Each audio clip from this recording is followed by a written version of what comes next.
In Peachtree City has issued a severe thunderstorm warning for northeastern Spalding County in west central Georgia, southwestern Henry County in north central Georgia, west central Butts County in central Georgia, until 6:30 p.m. Eastern Daylight Time.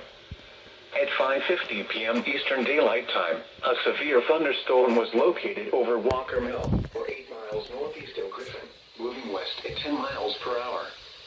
Hazard, 60 miles per hour wind gusts and quarter-size hail. Source, radar indicated.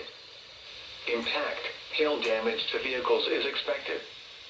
Expect wind damage to roofs, siding, and trees. Locations impacted include Griffin, Hampton, Locust Grove, Sunnyside, East Griffin, Highland Mills, Towalaga, Luella, Experiment, and Walker. For your protection, move to an interior room on the lowest floor of a building. If you see wind damage, hail or flooding, wait until the storm has passed, and then call the National Weather Service toll-free at 1-866-7-634-466 or tweet us your report at NWS Atlanta.